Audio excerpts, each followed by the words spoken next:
Out of Left Field is brought to you in part by Coordinated Health Hazleton Campus. Better together. Welcome one and all, and thank you for hanging out in the outfield with me. After winning the World Cup, Carli Lloyd became an international superstar. Here's a fun story. The FedEx driver in her neighborhood rolled up to her house one day post-World Cup and asked why she was still living there. Lloyd told him that she didn't change at all and that she was still the same person with the same competitive drive. Lloyd may not have changed, but the world around her sure did. For example, women's soccer has gone mainstream because when the girl from a small town in New Jersey visited a small town in Pennsylvania, it was like 1960s Beatlemania. Here's more on Lloyd and the popularity of women's soccer. Again, we thank you for coming, and now for the world-class athlete you all came to see. I've had a lot of interviews, I've done a lot of things post-World Cup, and some of the questions can be funny at times from the media. I've often gotten asked, what did you eat the morning before the final? And I'm like, the morning before the final? It wasn't what I ate the morning of the final, it wasn't what I ate the day before, or did the day before, it wasn't what I did 10 days before, or a week before. It was what I did when no one was watching. Very last thing, is it awesome to see all this for women's soccer, to see this much support? It's actually amazing how much it's grown in the past years, because it used to be really unpopular, but now it's so huge with the amount of people that are here. Welcome everyone to High Acres and the campus of Penn State Hazleton. My name is Ryan Erie, Director of Athletics here at the campus. Since the 1940s, athletics have been an integral part of campus life here at Hazleton, and we recognize the important role athletics play in the development of skills and values that enhance a student's opportunity for success both during and after college. It is with these things in mind that it gives me great pleasure to announce the addition of women's soccer to the company of intercollegiate athletic programs offered here at Penn State Hazleton.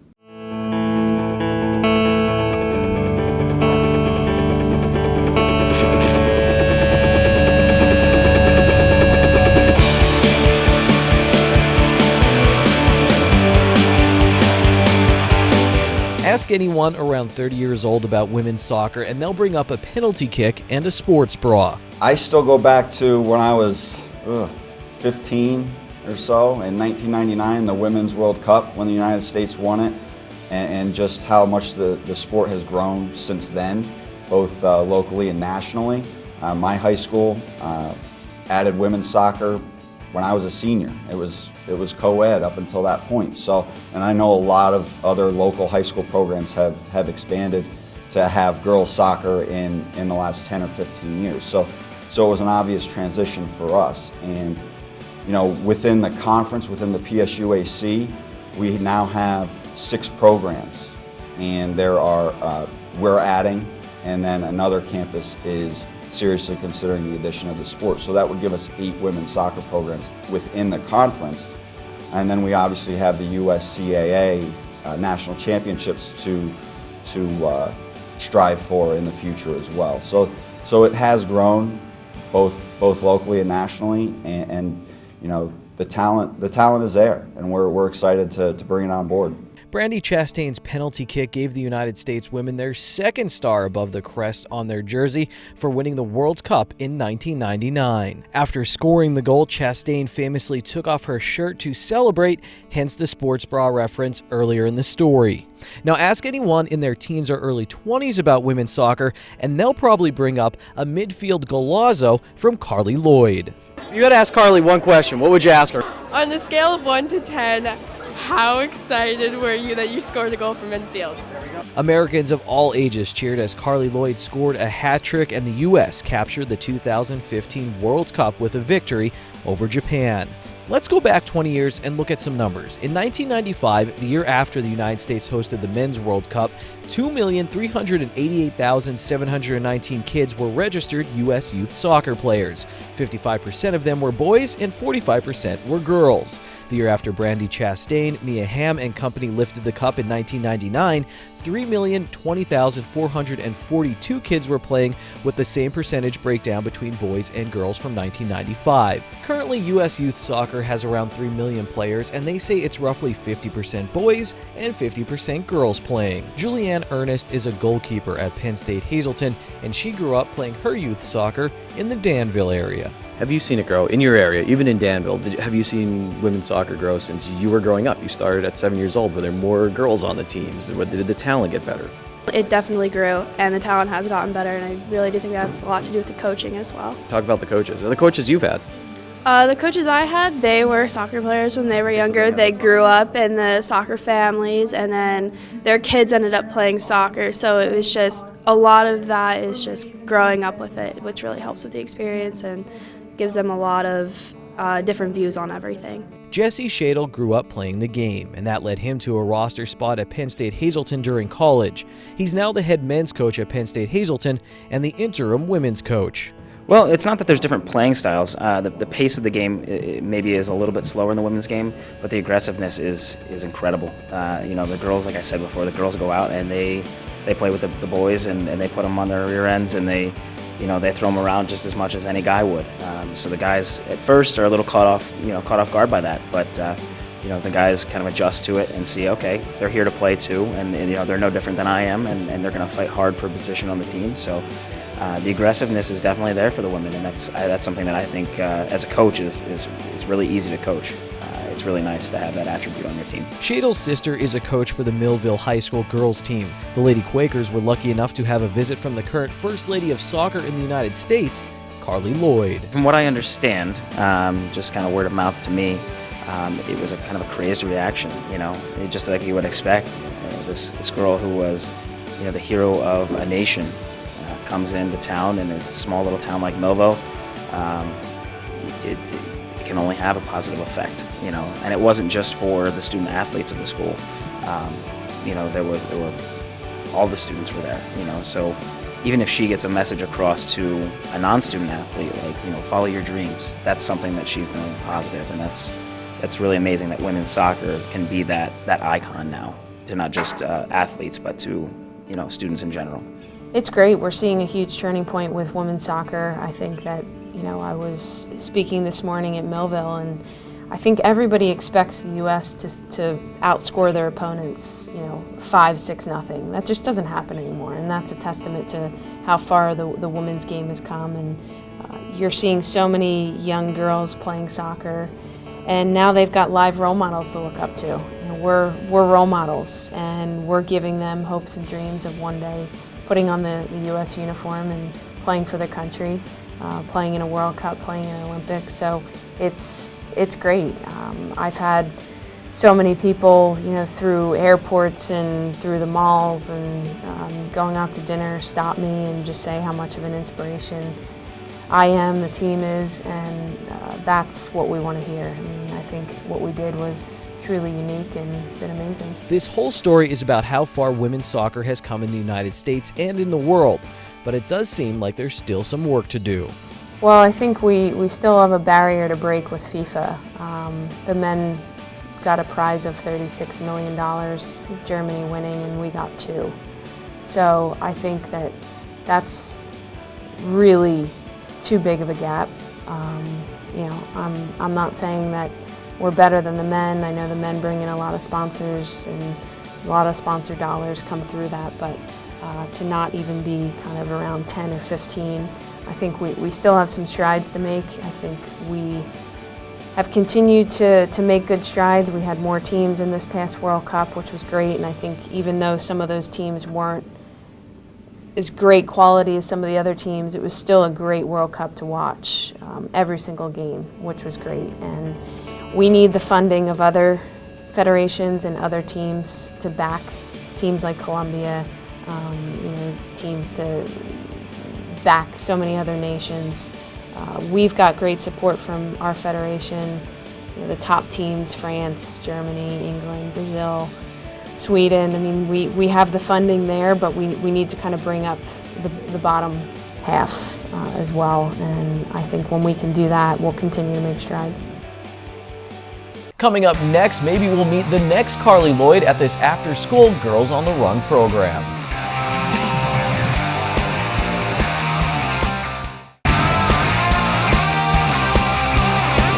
Out of Left Field is brought to you in part by Coordinated Health Hazleton Campus. Better together.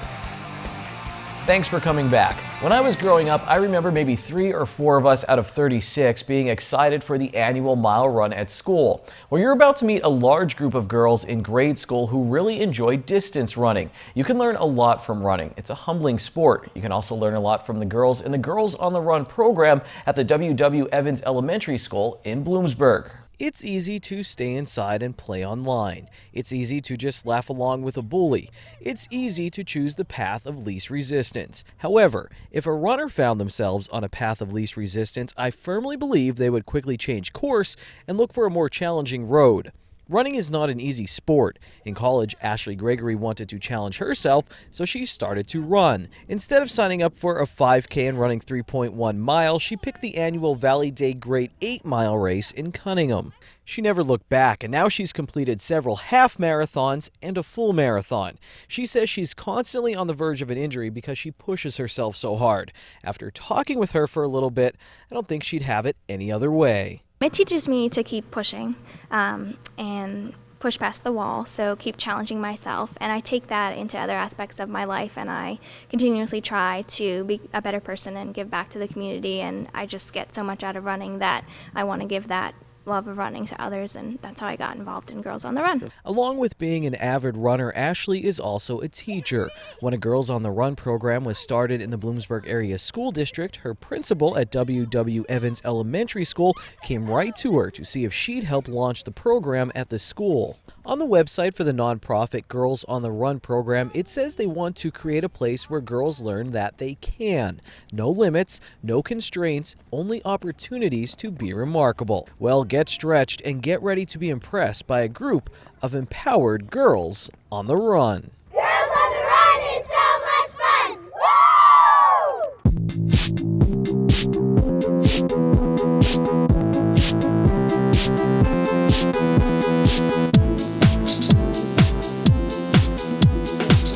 Patience. It's one of the first lessons we learn in life and one of the hardest to master. A lot of times in running, you're trying to get from point A to point B as fast as possible, but it's very hard for a distance runner to keep up a constant sprint, so the girls are learning about the importance of pacing themselves.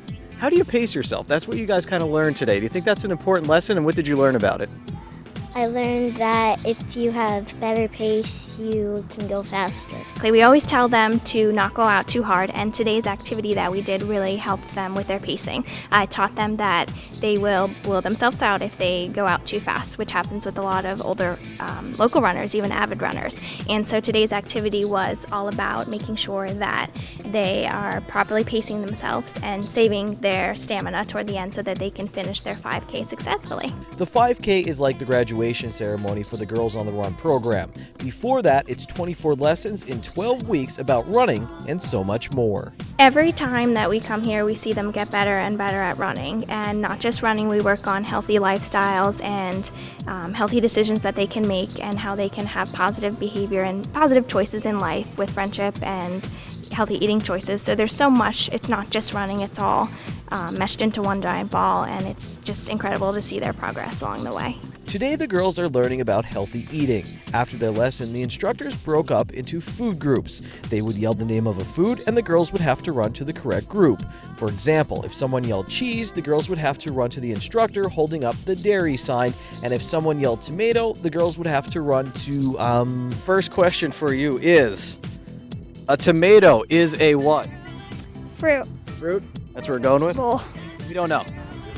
Yeah. Neither do I. Okay, I was hoping you did. People may forget if a tomato is a fruit or a vegetable, but feeling loved and encouraged is something you'll always remember. One day we did this thing where if you get with a partner and then you say something sad and then your friend says like, it's okay.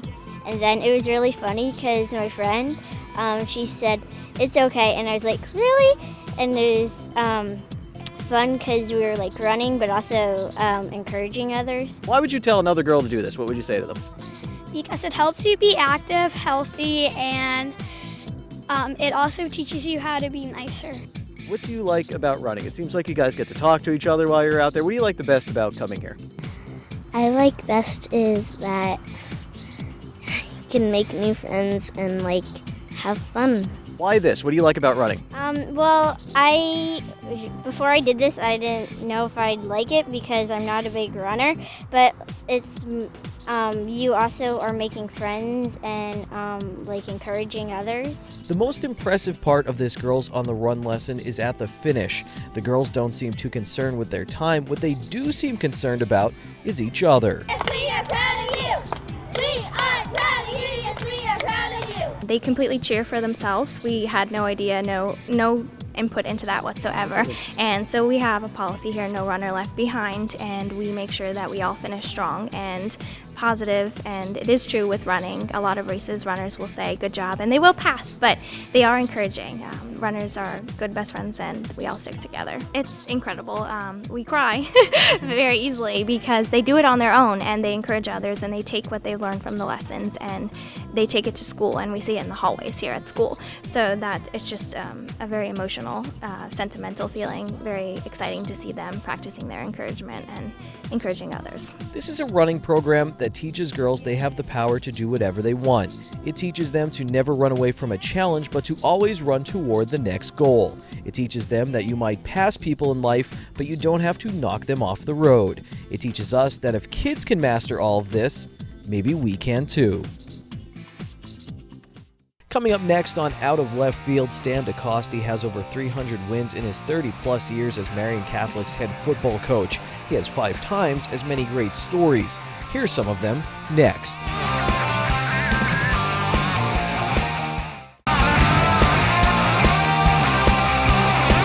Out of Left Field is brought to you in part by Coordinated Health Hazleton Campus. Better together. Welcome back to this show all about local sports. I'm sure there's a few people in your life that when they talk, you listen just a little bit more intently. You don't want to miss anything that they have to say. Marian head football coach Stan Dakosty is one of those people. He's been coaching high school football at Marian Catholic for over 3 decades, and a few days before he earned his 300th career victory, I pulled up a chair in his office and paid extra close attention to every word he had to say.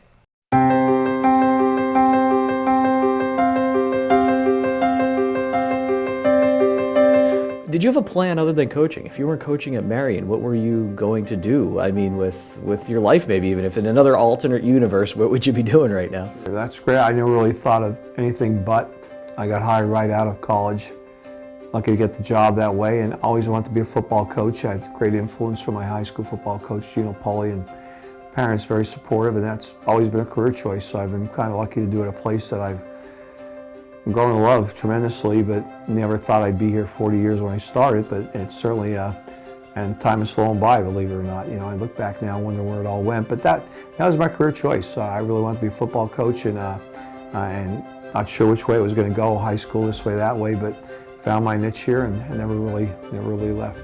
What was Marian like when you first came here? I mean, now we think Marian, we think football. Was it always like that? I mean, was this the place it was, or did you guys and your staff and the kids really build that? Chuck Riccone, who was the head coach prior to me, really started this. He hired me as an assistant, kind of got the program going, then left to go to Central Bucks West. And my first day here, we were practicing and 2 local high schools came by. I won't mention names, 2 different ones, one in the morning, afternoon, kind of blowing their horn, laughing at our kids. Marian football was really nothing to be really talked about or even looked at, and I saw the reaction of our players there and their feelings that they wanted that respect, and I just watched this grow gradually, where respect's not a problem anymore. You know, it's a matter of trying to maintain what we've built. What's your wife's name? Mary. Mary, okay, and how big was that to have her and someone supportive when you're doing something like this for 40 years, and it's a lot of Friday nights, and I'm sure it's more than that. Yeah, you know, she's without a doubt, and really this is, you know, the strongest of feelings. She's the reason why we are where we are. You know, she's the one with the family. She's the one that's taking care of business. She helps parking on game days even to this day. You know, so she's the anchor of our family, and she's my anchor in this football program. She probably knows a little bit more football now than she did before. But you think she knows a little bit more than she thought she did back then. But she's really, she's the love of my life, and she's really, the two children we have, and great young man and great young lady, my son Stan and Kathy, and my daughter, and now two grandchildren, so that whole thing is family first, and then, football, and, and obviously Marian Catholic faith is a very strong part of what we're all about down here. I wasn't around really for the year you guys won the state championship. I was a young kid. I mean, do you still think about that? I mean, what was that even like at Marian Catholic? Absolutely incredible. One of the neatest things ever. The way these young, it's the 25th anniversary, incidentally. Yeah, and the way these players, young men, have turned out. Well, Coach Hackenberg, who played on teams, one of my assistant coaches, he's our vice principal, and they're very supportive of the program to this day. But the excitement around the school, and we've done a lot, but I've never really felt it that way. I remember being out to dinner with Brad Cashman at the time, the head of the PAA, when I was with the state coaches as president, and somebody asked me about the state playoffs, what's the best game you ever saw? And he said, Marian Farrell. And I was like, wow, there's the head of the PC them all, and he said Marian Farrell was unbelievable. We have a local writer over TV guy, I should say, did 25 years or so, asked him what the highlight was for his career, best game. He said, Marian Panther Valley, we had like 4,000 people. You see stuff like that, but state championship, the crowd, we showed up, we weren't supposed to win, we weren't supposed to be close, and a bunch of young kids from the Coal Regions, and the whole Coal Region got behind us, which was kind of neat. And to this day, yeah, we have a video, and every once in a while I'll kick it in there and get fired up and see how things were. One thing about it, I love this game. I a lot of people say football, this or that. I've seen what football has done for people. I've seen the discipline, the opportunities, and yeah, their concussions are a concern, but they're a concern in many other sports too. People tend to forget that, and I think the coaching now is, we've really looked at things and limited contact, trying to make the game safer, but it's going to be a tough physical football game. And when you go up to West Point, there's a plaque outside the stadium. General Douglas MacArthur is talking about sending somebody on a dangerous mission, and he said, give me a West Point football player. No offense, but he didn't say give me a golfer or give me a tennis player or a base player. He said give me a West Point football player. I love all those sports, but there's something about this game. It's and there's no shrieking away. There's no, you're going to be tested every Friday night or every Saturday afternoon. Do the kids still surprise you? Is there moments when you're still proud of them, and after see it, you think maybe you've seen them all, and you really haven't? Yeah, I always joke. I'm at chapter 99 in my book. Every time I think it's closed, every season something pops up. I'll say to my coaches, well, chapter 100 now. It was about 80 when I thought I was finished, and then something pops up, good or bad, and you deal with it. But yeah, I think the neatest thing is watching the young man grow from a freshman to a mature senior to a leader, have them graduate from college so you can come back with a family, point to the banners in the gym that they won, come to the Marian picnic in the summer and want to get down and see the weight room and show their son, this is where I dressed, or this is where I worked out. And to me, that's the absolute neatest thing I think about the whole deal. I've always been about people, but I think as I've gone into this more and more, wins are wonderful, that's what we strive for, but it's the people that play the game and people play here that really make it special. What do you want people to take away? What do you want them to say Marian is when they watch your team play or anything like that? Sure. Well, number one, they're going to say what a beautiful place it is to watch a football game. I would match this up against anybody. Friday night with the grounds and everything else, the campus, if you will. Number two, you're going to see a team that's about team. There's no showboating. There's no, I'm in the end zone, pound the chest type of thing. We work as a team, we win as a team, we lose as a team. And our goal is that you walk away saying, those guys play hard. We may not win every game, but we play hard, work to play the full 48, and we play for something. We play for Marian Catholic High School. We're not playing football, we're playing Marian Catholic football. And to our players and to our coaches, that there is a difference there. Stan Dakosty's 2015 Marian Colts went on to win the District 11 Single A Championship. Well, the clock is nearing 0 and I'm out of timeout, so I'll see you next time. Once again, thanks for watching and take it easy.